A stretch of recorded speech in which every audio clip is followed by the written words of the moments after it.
All right, guys, thank you for joining us today. We are back midweek, as you can see, getting ready to have another conversation. What I really wanted to do today was kind of have a continuation of what we talked about last Saturday in our episode titled The Aftermath, Part 2. Um, just a small recap. We talked about the events of the 6th with the attack on the Capitol, mostly that, but also kind of what comes next from that, what could potentially happen, how we got to that point. So I really just wanted to continue that, and I'm joined here today with Chris and Rob. So thank you guys so much for being a part of this. And to kick things off, I just kind of wanted to touch in on what our biggest takeaways from the event were, as far as what are we most worried about coming from what happened here. So Chris, let's start with you. For me personally, the biggest takeaways and the fears that I have for the events that have happened is definitely, like I said on Saturday, is the long-term impact that we have that could that is the long-term impact that could be with what has happened, right? Because um, one, the enemy's got a really good soft test on what it would be to come and take over the capital.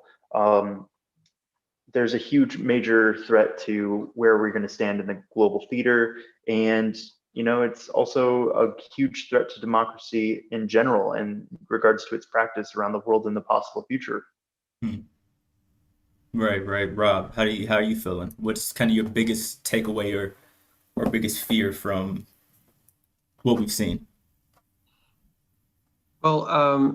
Thanks for asking. So my first reaction was it sent me back to where I would think of the U.S. role in how we helped other nations either establish or come to terms with what democracy looks like and give them an example of what that looks like.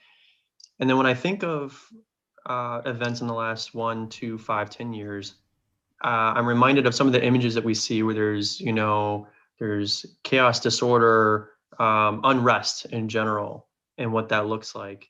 And I've always been able to say, okay, well, we're trying to sow the seeds abroad, but we've got our affairs in order, right? I can't say that anymore. Hmm. I look at it and I go, okay, well, at one point I can say, well, at least that's not us, and we're working to help others where there's a need, but we weren't looking internally.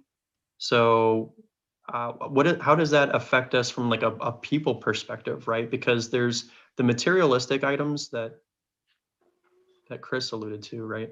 But the part that really kind of settles amongst everybody is how we consume that event, how we react to it. How do we let that impact our daily lives? How does that impact our daily walk with our neighbors? You know what I mean? Hmm. So I think that's where I've been focusing, is understanding and growing in that way. Yeah.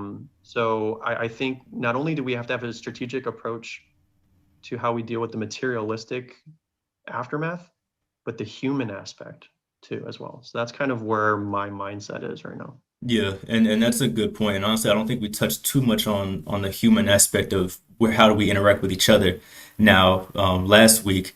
But something that you both kind of mentioned, the idea of how we stand on the global theater. And for those watching, both Chris and Rob are veterans.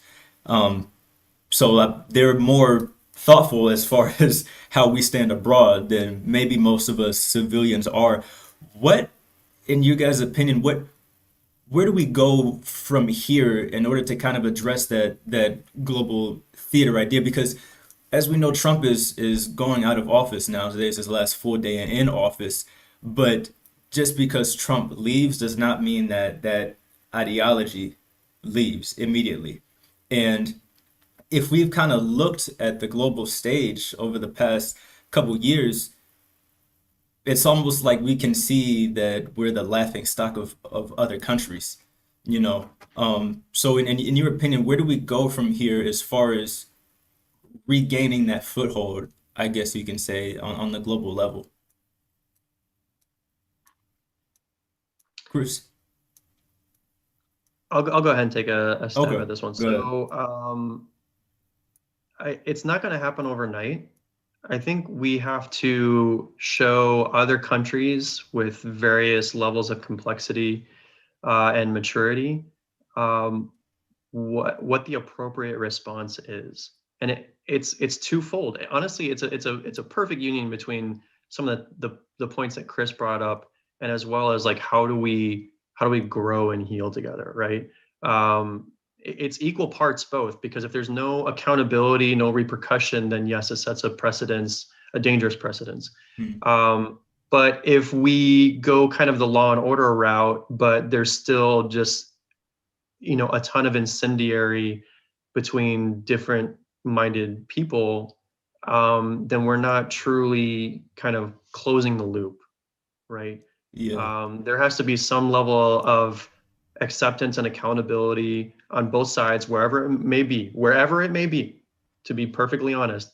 And that's the only way that we're going to sow seeds and grow the fruits of our labor in terms of getting back to civility or being civil with each other, right? And just getting back to what normal day-to-day democracy looks like at a political level and then an everyday community level.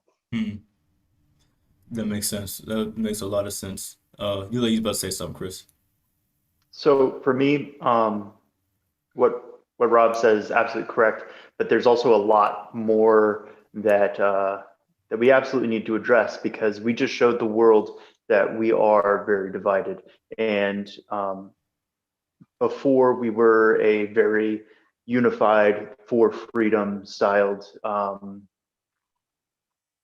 country. There was very little you could do to split us up. The image of America um, before was the yes, you've got the stereotypical America image that we had, but when you're looking at NATO forces, when you're looking at the government's looking at us, like the official standing, like how they look at America, people looked at us as the fire and unity that we had post 9/11.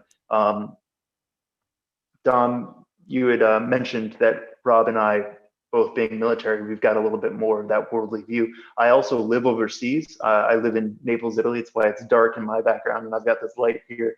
But I can tell you that, from the perspective of even the people out and about, beforehand, of course you get the funny jokes here and there, but generally speaking, people would talk about Americans and they'd be like, yeah, you never want to mess with an American. You don't want to get into a bar fight with an American. You don't want to piss off an American, because if Hmm. you do, they come with that fire. But we just showed the world that that fire isn't just around us, and it isn't just aimed at the people around us. It's aimed at ourselves as well. And it's very easy to manipulate that fire and burn ourselves down. And so, with that, it's going to take, just like Rob said, it's going to take a lot of time to show the world some maturity, some unity, and some growth, because this is not a cat you can shove back into the bag, right? You've got Right. to you've got to deal with this problem, right? We have a huge racism problem. We have a huge problem with the difference in the way people live. Some people are living well. I say some. A good amount of people are living well below poverty, and people are done living down there, and so much so that they're willing to riot. And then at the same time, you've got people who are so indoctrinated into this, truly, red versus blue lifestyle, right? Like, I don't agree with what Trump says, but I'm going to vote for Trump because he's red, instead of going, hey, who's going to do best for America? And then, even in those two teams, those teams can't work together. We have a lot of work that needs to be done on the global, or for the global presence to be not negative. You Yeah. know, the view, America's, what is it? Profile, the persona. Hmm. We're negative right now, and nobody's going to look at us positive until we conquer these things. Right. Yeah.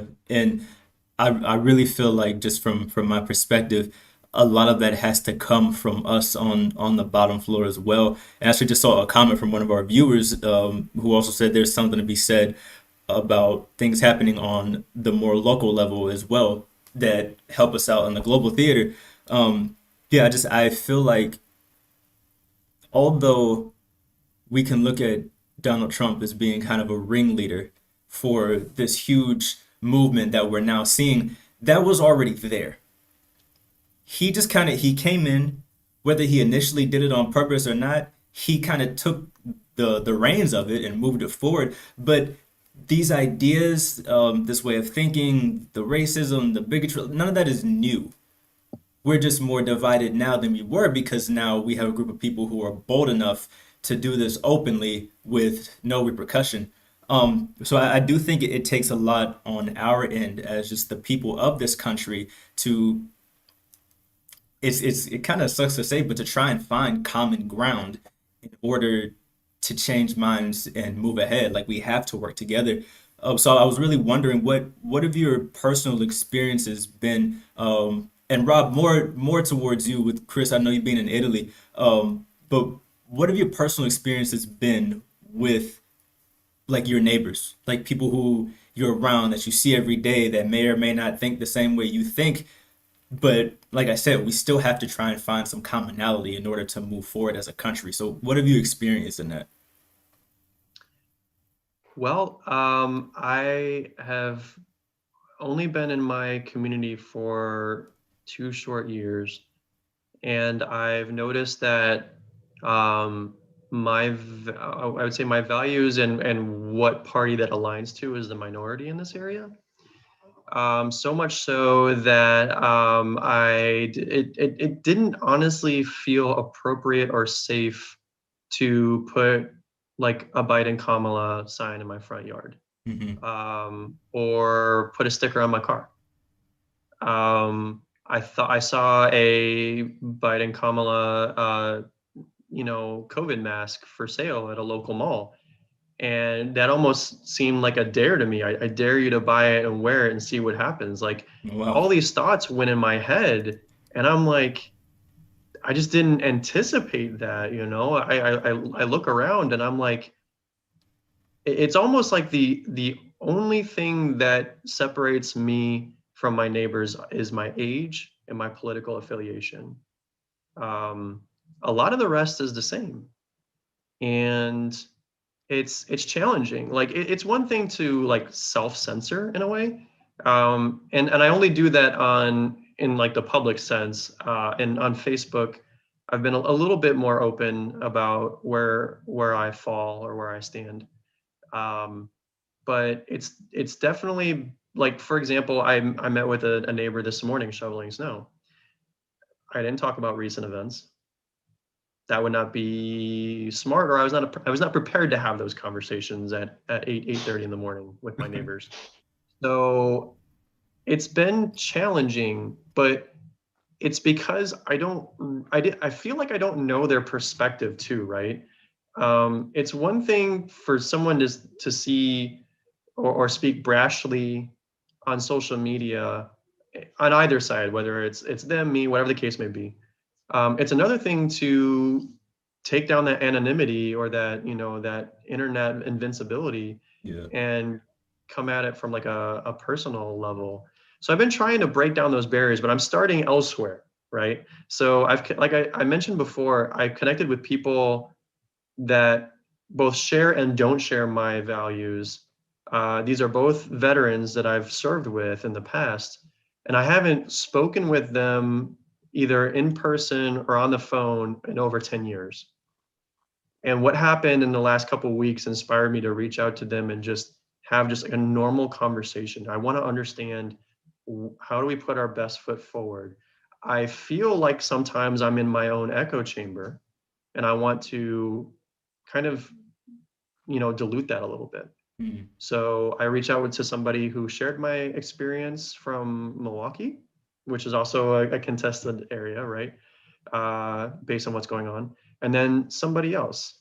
And so I'm just getting those different values, those different perspectives, and just trying to open my mind to things, try to figure out like the second part.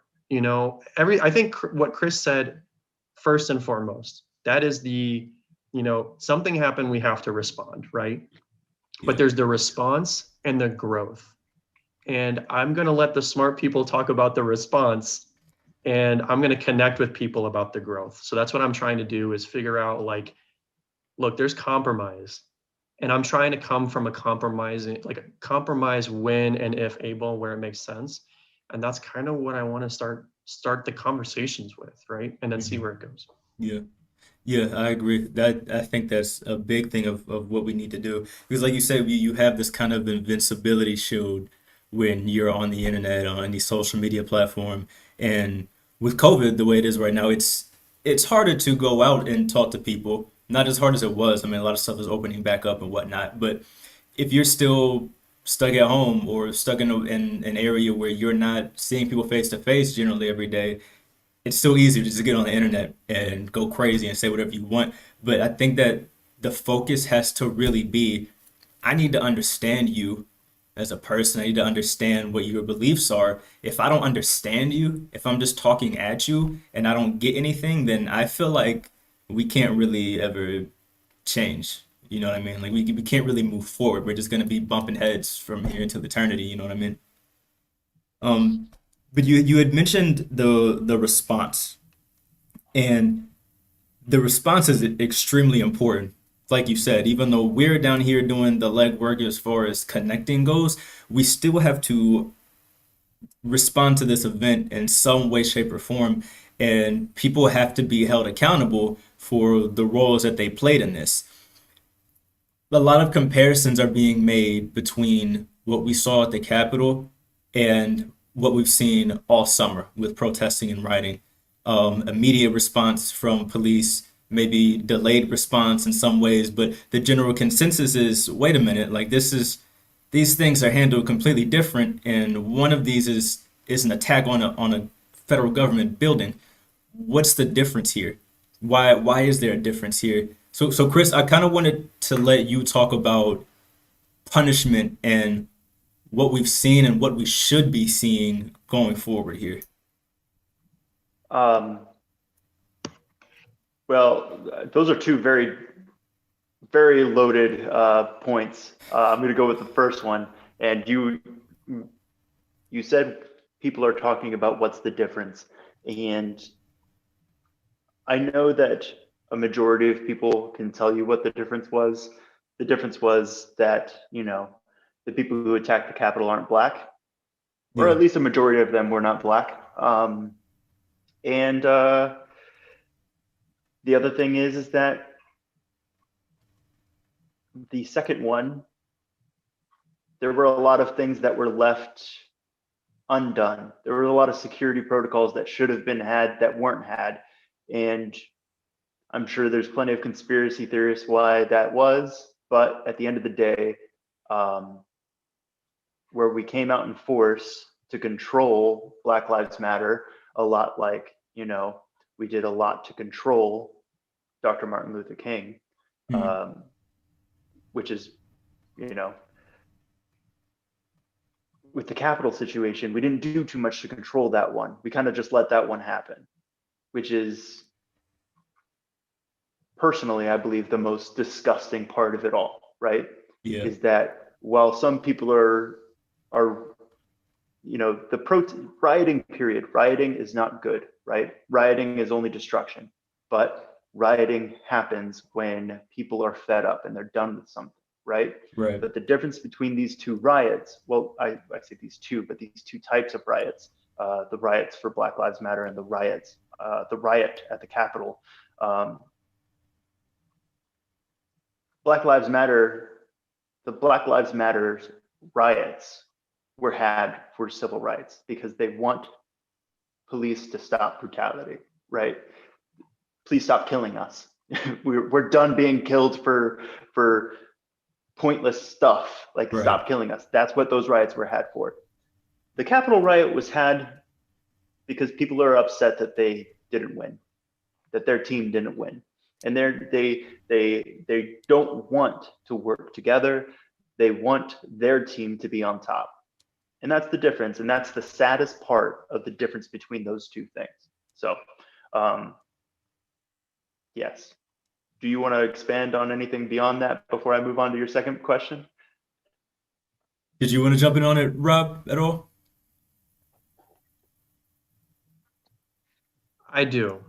And it's not going to paint me in the best light, I'm afraid. But this all ties back to what I've been learning in the past few weeks, right? Is where is our common ground?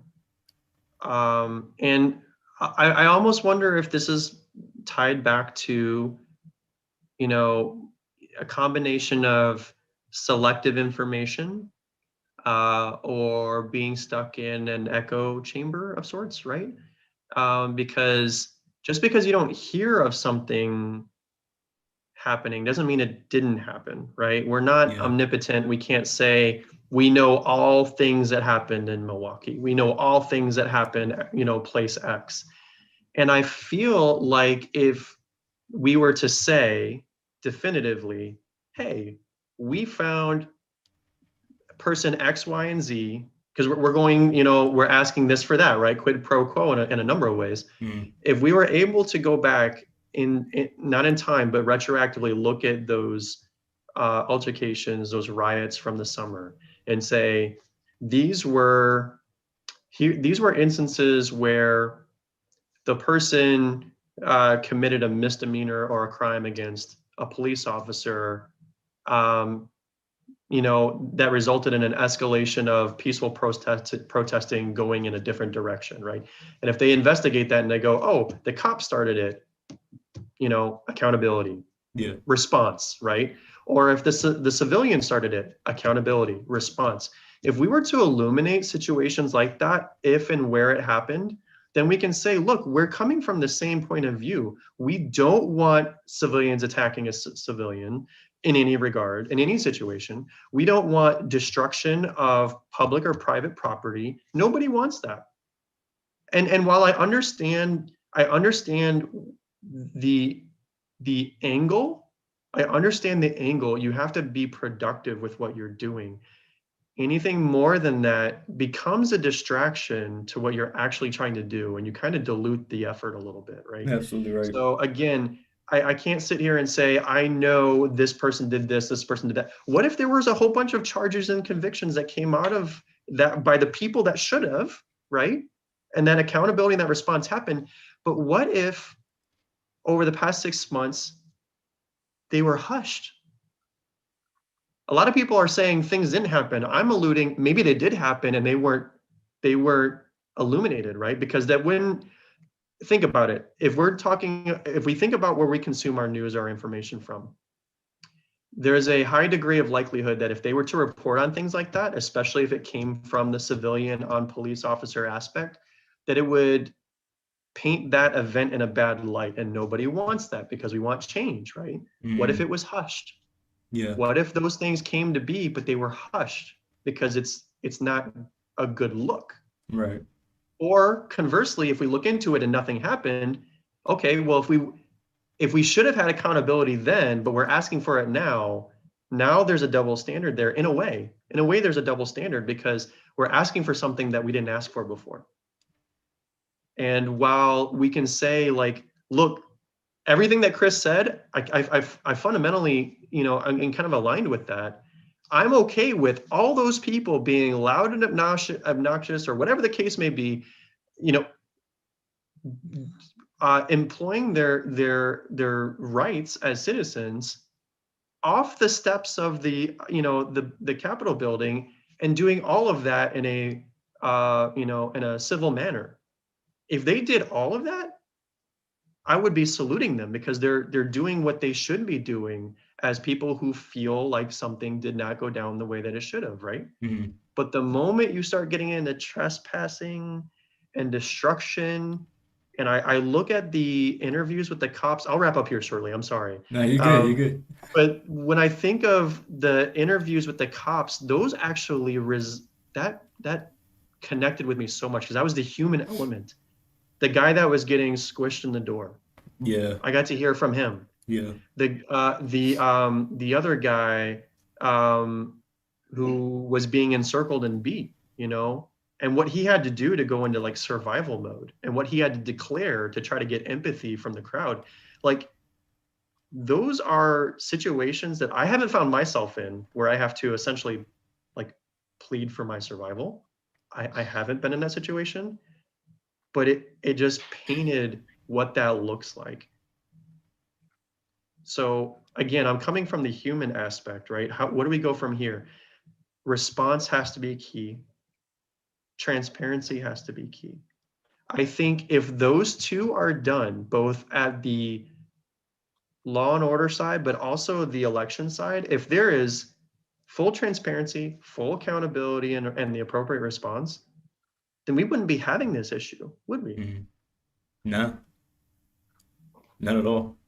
But it's crazy though, because you can never count on that full transparency, unfortunately. But yeah, I mean that's what you mentioned before is something I've said for a while. We really have to be targeted in our protest and what our goals are and making sure that we can achieve those goals without someone taking us off in left field. And then now we've gone from a protest into a full-blown riot.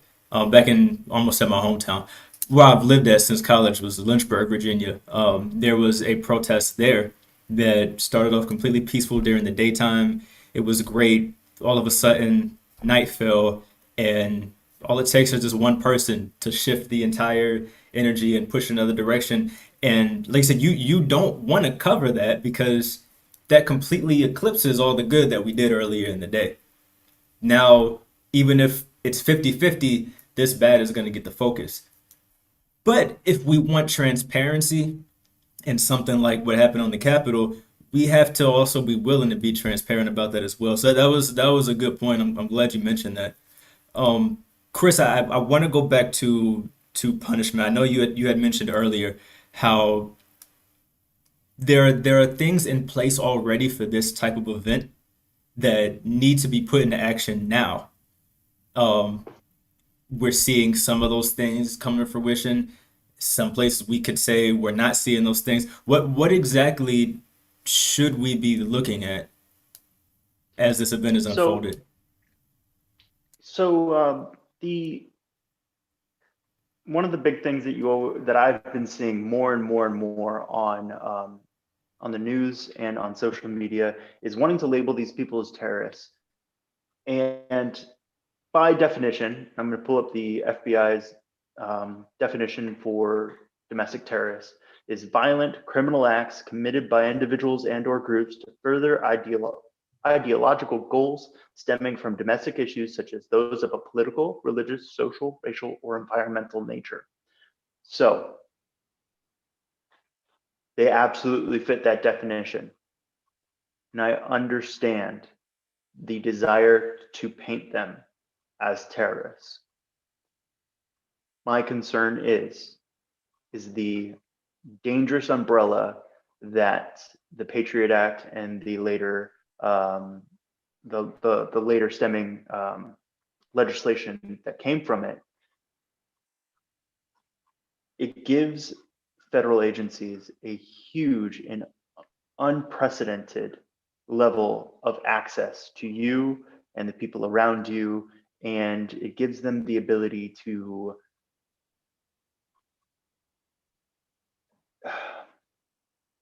it really does give them a carte blanche to do whatever they want Hmm. to a certain degree, and the the dangers of calling them terrorists and adding this to the precedent of uh, legal battles that will have taken place, it will only make it'll only give DHS, it'll only give the FBI, it'll only give ICE that much more power than they already have. And we already have kids that are being separated from their parents at the border. We already have veterans that are getting grabbed and in places like Michigan because of their skin color and put in jail when they were veterans. There was that fella in Michigan. He was a Marine Corps veteran, and because he was brown, he got put in jail. That's an easy VA phone call to verify who he was. Right. Like a very easy VA phone call. And it's a dangerous place to be when we start labeling everything as terrorism, right? Because I see in chat, somebody said that's a very broad definition. And that is, in fact, a very broad definition. It covers so much. And that's the official definition. So it would just set a dangerous precedent. So the things that we already have in place, right? The things that we have in place that we can make sure to not change and set dangerous precedents for the future of our nation, because that's the big thing, right? Like that's the big fear of charging them with terrorism, is not the now, it's the future. So stick with what we got so that the future doesn't look too scary, right? Because we don't want to live in a Judge Dredd world, right? So I'm sorry, it's dark. I need to turn on my light. Give me 2 seconds. No, you're good. You're good. Do you think? Overhead light does not look good on camera, but it is what it is. So we've got the 18 U.S. Code 2383, 2384, and 2385, right? And those codes are the insurrection code, the seditious conspiracy code, and the advocating overthrow of the government, right? And all of these charges come with hefty punishments. They come with 10-year prison times. They come with a possibility of a huge fine, and at the end of the day, you'll never be able to hold office of any kind. Can't even be a mayor, can't be sheriff, can't do nothing, right? So it would remove these people who are trying to use violence to change the outcome of their political views. It would remove them from ever being able to actually be involved in politics ever again, right? So that'd be square done. They wouldn't be allowed to vote again because of how we have our judicial system. Yeah. And at the end of the day, it checks all the boxes for what they did, and it's a fair punishment for the actions, right? And I understand that there are a certain few people who absolutely need to get charged with murder, because that is just disgusting. There's quite a few people who need to be charged with assault, and I'm all down for charging people for being in restricted areas, knowingly being in a restricted area and refusing to leave. Like, that's fine. I'm down with all of that, right? But those are the big ones, and I don't want them to be tagged with terrorism as well, because it's just a dangerous precedent. And I can kind of see that as you were explaining it. They're there in the first place to try and change a political thing. If we charge them all as terrorists, we're almost leaving them with no other options to try and change a political thing. And that's not something I thought about, because I'm of the mind, based on the FBI definition, I've been saying it's textbook domestic terrorism. It's exactly that. But you bring up a good point as far as, could we be breeding something much worse or even just as bad in the future by going ahead and hitting everyone with the book? So I'm glad you said that. I hadn't thought of that. That's a very good point. And it makes a lot of sense. Rob, I look like I cut you off. Like you had something to say. Chris, I'm so glad we came back full circle on that one. I was worried there for a second.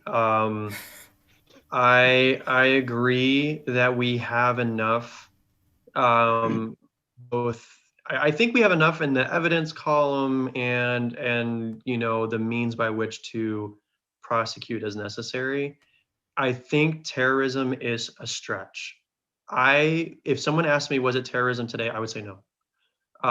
And even though we have a broad definition, it's meant to be used as a resource. Specifically, when we think about foreign terrorism, like that's been our MO for like 20 years, right?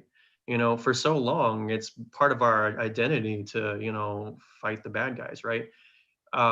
We shouldn't be labeling our own as bad guys unless they are like way down that path. I feel like once you get to the point where you're kind of like doing like the Timothy McVeigh Oklahoma City bombing kind of thing, where you've done all of this preparation and you've got this this date circled on your calendar for weeks, and you've secured deadly force in a very wealthy supply or something like that. What I found to have happened on January 6th, I almost feel like we were a victim of mob mentality in a way. I think the people that showed up that day didn't intend or expect to get the result, I'll say the results that they got through just a prolonged engagement. We'll call it a prolonged engagement, right? So, I think that's where it lands in many ways, right?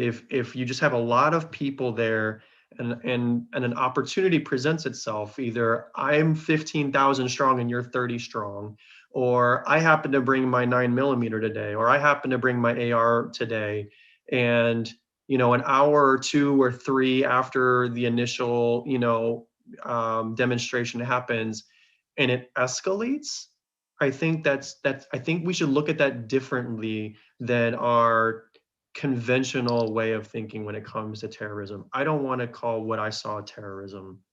I think you have to do just a little bit more than what they did. And I know you're saying, well, Rob, that's the Capitol. What more is there? There's nothing else to say. What I implore people to think about is history is going to have their eye on how we handle things moving forward, right? Mhm. And if something were to go down this week, God forbid, but if something were to go down this week, we would have more ammunition to call something like that terrorism, especially if we've noticed these other things. There's already things that we're noticing, right? We're combing social media and a couple of things, right? And we're kind of like, that's our intel right now. We're gathering Yeah. intel. And if enough of it presents itself in a way where like this is a playbook, like they ran the play, soup to nuts, just like the whole thing, then yeah, let's talk about terrorism then. I feel like what happened was, an escalation, mob mentality kind of thing, sounded like a good idea at the time. I don't know. I just don't think it's classic terrorism. So, Chris, I'm glad that we came full circle to that, because I was worried that you were going to stay over there and not come back around. I would like to continue with what Rob said, and it's mostly in support of what he says, in regards to I don't classify this as terrorism, right? My very core reason for not wanting to label it as terrorism is obviously what I said, but Rob's absolutely correct. There are a few people that you could look at and be like, okay, you planned for violence, right? Because you've got people there that are in, they've got their, whether they got it from a military surplus, or from their time in the military. You got people there in flak helmets.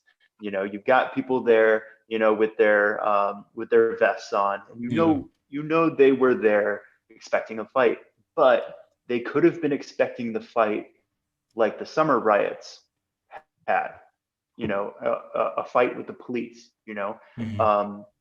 and that fight is much different than a fight to take the Capitol. I think that the mob that went over to take the Capitol, I 100% believe, 1000% by their actions, by how they conducted themselves, by the way that they treated the police force, and their actions once they were in, with taking pictures of all sorts of documents.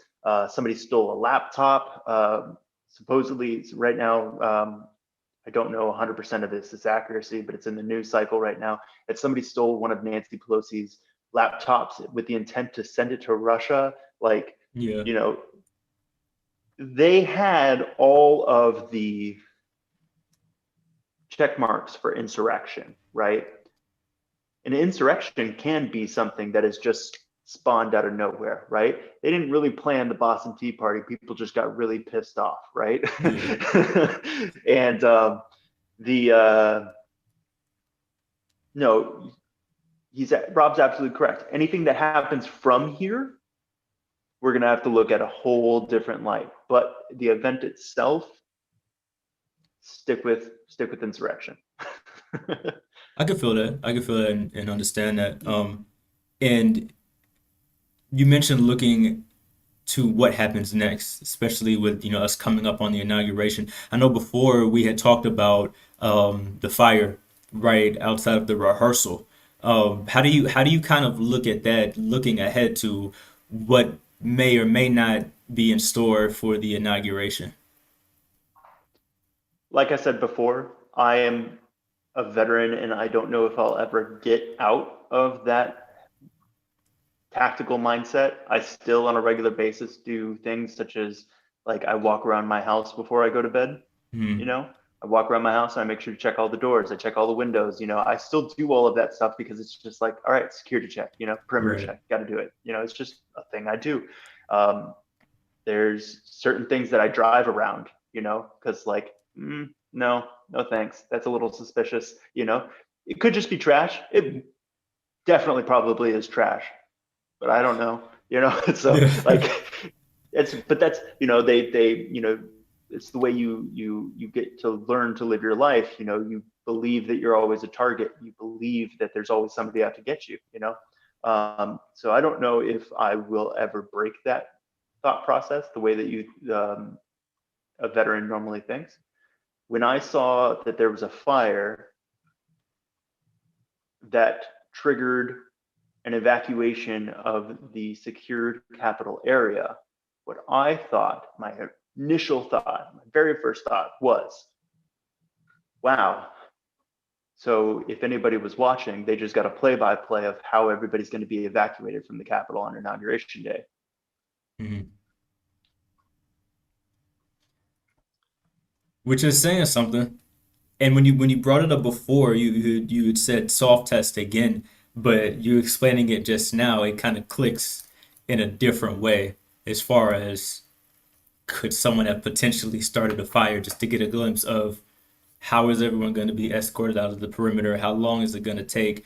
What do I have time to do? You know what I mean? So yeah, What are that's the possible routes? I guessed at these routes, what route did they take? yeah, yeah.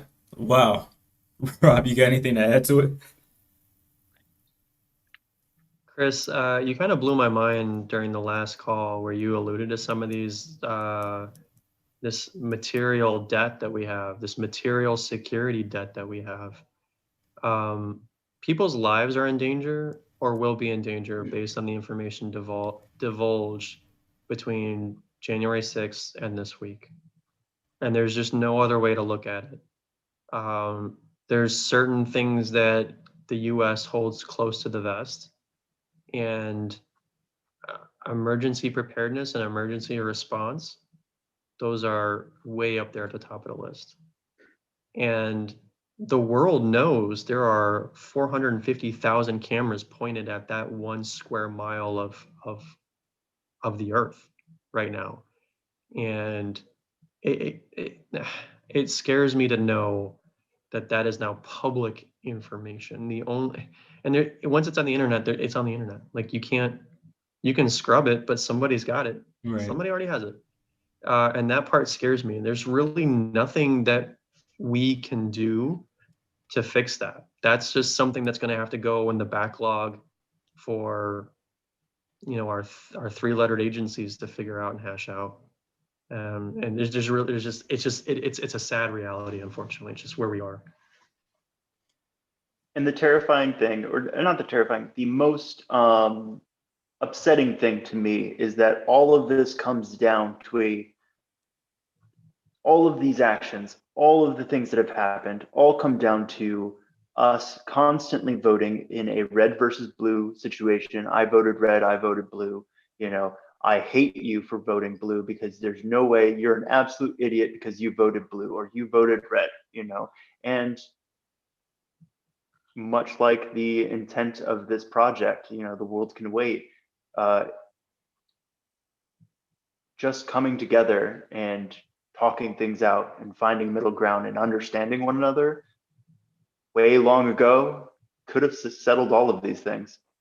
But we're too busy being angry, and we're too easily swayed by, you know, one-sided media that leaves you in an echo chamber, that we're not paying attention to those around us. We're not paying attention to our neighbors. We're only paying attention to red or blue. Yeah. Yeah. And like I said before, I feel like that's really where us on the ground floor, where we need to be focused at, is trying to find that common ground and trying to have those conversations and bringing ourselves together. Almost said back together, but I really feel like together for the first time. That's that's where we need to be headed. Um, However we can get there, and I think the way that we get there is, let me understand you. Let me figure out what you believe, why you believe it. You understand what I believe and why I believe it. Let's find some commonality and let's move forward from there, you know. But yeah, thank you guys so much for coming in and being part of this conversation. Really appreciate it. We really got some good stuff out there. So if you're watching now, thank you for watching. Make sure you share this video with your friends, get it into as many hands as possible. I really feel like these two gave us a lot. So thank you again, Chris and Rob, both for being on and being willing to share with us. So Thank you, Dom. yeah. Thank you. So we're gonna go ahead and wrap up. Stay tuned. Keep your eye on us. We've got a lot more content coming for you guys. I mentioned yesterday, actually, if you heard, we are everywhere now. Facebook, Twitter, Instagram, YouTube, TikTok, you name it. We're probably there. Go follow us. Stay tuned for more content. And yeah, like I said, again, thank you guys so much for being a part of it. And everyone viewing at home, you guys enjoy the rest of your day. See you later.